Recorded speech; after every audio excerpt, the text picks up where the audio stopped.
We provide you the platform to turn your dreams into reality. Give wings to your aspirations with KR Mangalam University. Nepal सरकार ने भारत से खरीदारी करने वालों के लिए नियम सख्त किए हैं। तो बड़ी खबर आपको बता रहे हैं, नेपाल का नया आदेश सामने आया है। भारत से खरीद पर देना होगा शुल्क। तो ये बड़ी खबर आपको बता रहे हैं, जहां नेपाल से हमारे रिश्ते काफ़ी अच्छे थे, वहीं नेपाल में अब नई सरकार बनी है। नेपाल सरकार ने भारत से खरीदारी करने वालों के लिए नियम सख्त करते हुए 100 रुपये से अधिक के सामान पर भंसार यानी कि कस्टम ड्यूटी अनिवार्य कर दिया। अब आप सोच रहे होंगे कि नेपाल से तो भारत का बहुत अच्छा रिश्ता है। जी हाँ, भारत से नेपाल का रिश्ता अच्छा है, लेकिन वहाँ भी सरकार बदली है और नई सरकार ने यह नियम लागू किया है। क्या कुछ कहा है, तमाम जानकारी आपको देंगे। तो आपको बता दें कि नेपाल में घरेलू उत्पादों को बढ़ावा देने के लिए इसे लागू किया गया है। इस पर 5 से 80% तक शुल्क लग सकता है। नेपाल और भारत के बीच सीमा पार व्यापार हमेशा से ही आम जिंदगी से जुड़ा रहा है।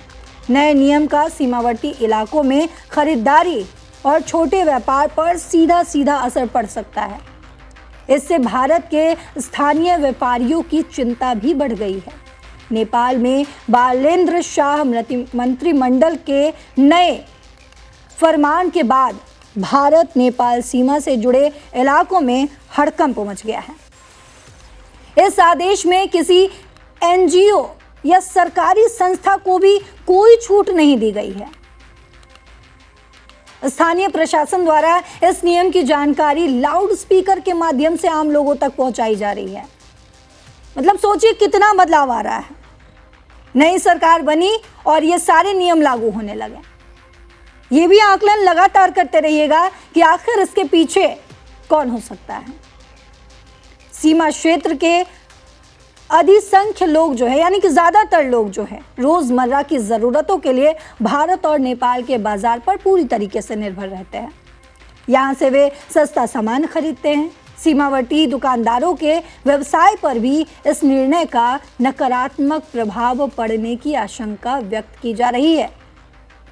अब जो नेपाल के लोग हैं, जो बॉर्डर के पास हैं, सीमावर्ती इलाकों में हैं, लगातार उनकी खरीदारी जो है भारत से है, तो उन पर तो सीधा सीधा असर देखने को मिलेगा। फिलहाल आपको बता दूं कि सोनामणि गोदाम से लेकर आमबारी तक लगभग 28 किलोमीटर की नेपाल सीमा के बीच एक छोटी भंसार सेवा मेधा बीओपी के समीप है, यानी कि उसके पास है। वहाँ अभी कोई गहमा गहमी नहीं देखी जा रही।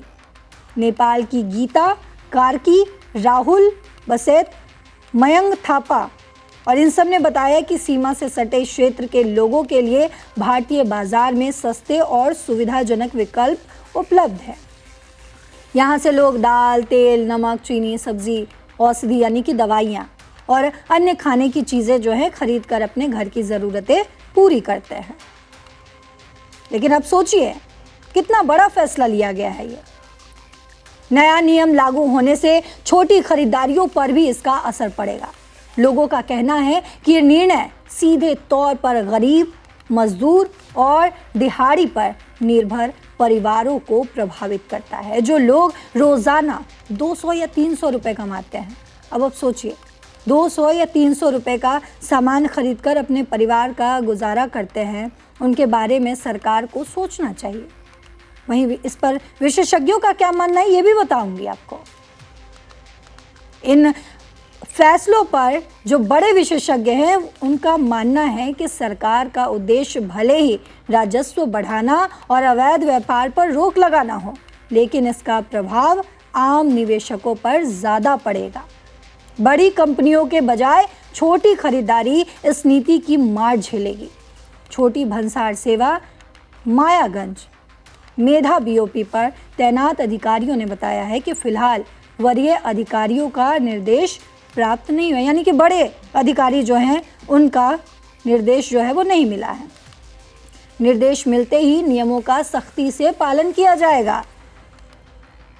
आपको बता दूं कि मायागंज छोटी भंसार सेवा में अधिकतम 5,000 रुपये की भंसार सेवा उपलब्ध है।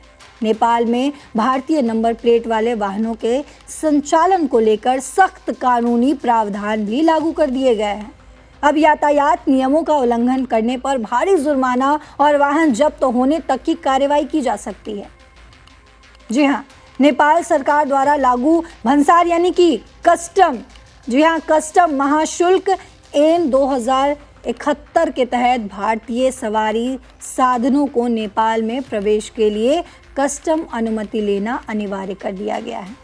नियमों का उल्लंघन करने पर जुर्माने के साथ ही अन्य कठोर कार्रवाई भी की जा सकती है। और साथ ही आपको ये भी जानकारी दे दूं कि उपयोग के आधार पर शुल्क भी निर्धारित किया गया है। इसके तहत बाइक या स्कूटर के लिए रोज़ाना 100 रुपये, 3 पहिए वाहनों के लिए 400 रुपये और कार, जीप, वैन के लिए 600 रुपये दैनिक शुल्क देना होता है।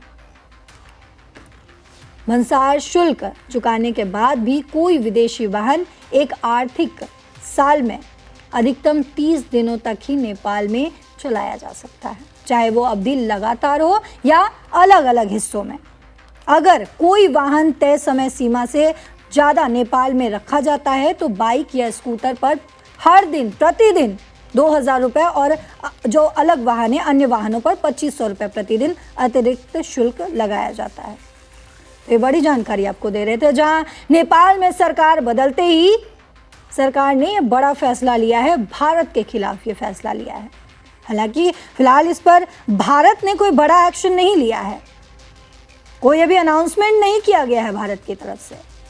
लेकिन आपको ये भी जानकारी दे दूं कि भारत और नेपाल बॉर्डर शेयर करते हैं और नेपाल भारत पर बहुत हद तक निर्भर है।